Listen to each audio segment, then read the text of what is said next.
अगर आज इस देश की सबसे बड़ी कोई जाति है तो वो जाति गरीब है। और इन गरीबों की सबसे बड़ी जाति, उनकी सेवा, उनका कल्याण, उनकी प्रगति, यही सच्चा सामाजिक न्याय है। हमारी सरकार ने पिछले 9 सालों से गरीब कल्याण के लिए दिन रात मेहनत की है और इसके परिणाम भी सामने आ रहे हैं। नीति आयोग की रिपोर्ट कहती है कि 5 वर्ष में 13.5 करोड़ लोगों को गरीबी से बाहर लेने का पवित्र काम हमने किया है। और इसलिए मेरे लिए तो जाति अगर कोई है, देश की सबसे बड़ी जाति कोई है तो गरीब है। और अगर गरीब को गरीबी से बाहर निकालेंगे ना तो ये देश समृद्ध होने से कोई रोक नहीं पाएगा। और यही मोदी का सपना है, यही मोदी की गारंटी है, यही मोदी का संकल्प है और यही मोदी की साधना है, यही मोदी की तपस्या है। और मैं अन्य सभी राजनीतिक दलों से भी आज आह्वान करता हूं, हाथ जोड़ करके मैं देश के सभी राजनीतिक नेताओं को, सभी दल के मुखियाओं को, सभी पॉलिटिकल पार्टियों को कहता हूं, आइए, आजादी के 75 साल हो गए, आइए गरीबों के कल्याण पर विचार करें, गरीबों की भलाई के लिए विचार करें, गरीबों की भलाई के लिए योजनाएं बनाएं, गरीबों के उत्थान के लिए काम करें।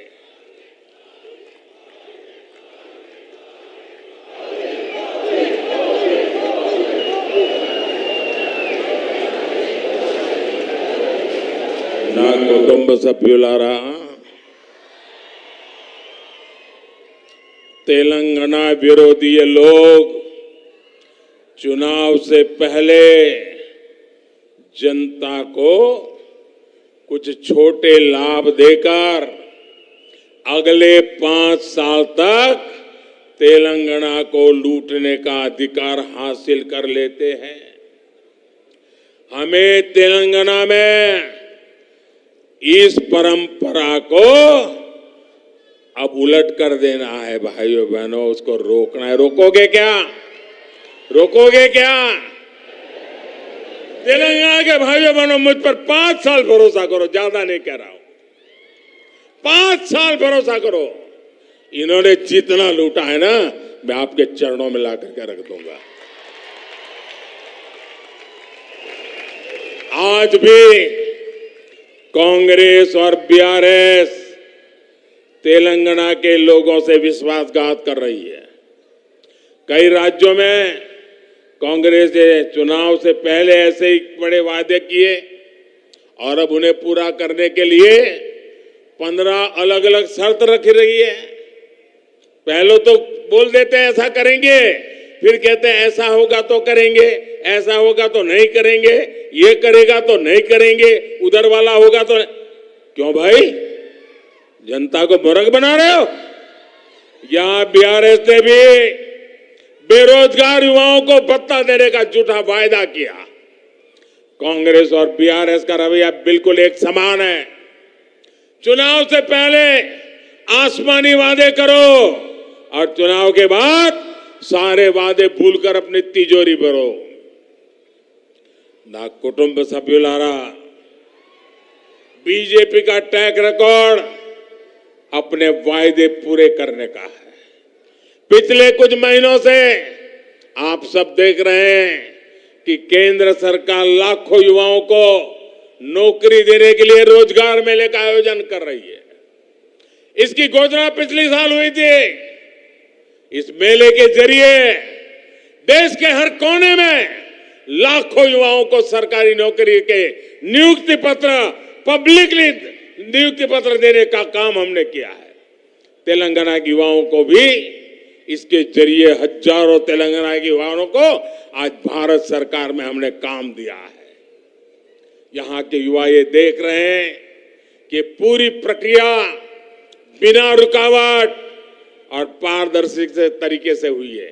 तेलंगाना में से एक भी शिकायत नहीं आई कि नौकरी मिली लेकिन किसी को मोदी को पैसा पहुंचाना पड़ा, ऐसी एक घटना नहीं आई है भाइयों।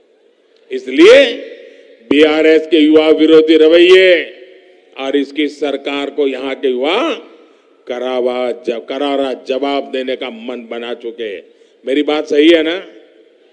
मेरी बात सही है ना? युवाओं ने तय कर लिया है ना? ये जाएगा ना? बीआरएस जाएगी ना? पक्का जाएगी ना? मैं तेलंगाना के युवाओं से भी कहूंगा, हमारे युवाओं को निराश होने की जरूरत नहीं है।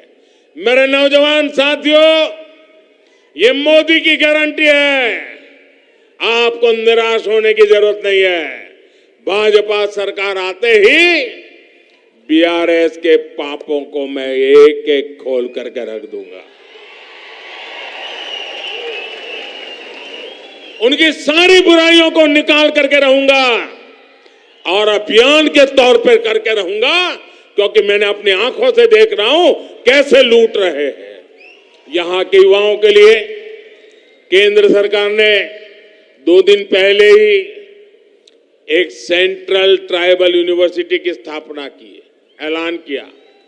इस विश्वविद्यालय का नाम आदिवासी देवियां समक्का सारक्का के नाम पर रखा जाएगा। इस पर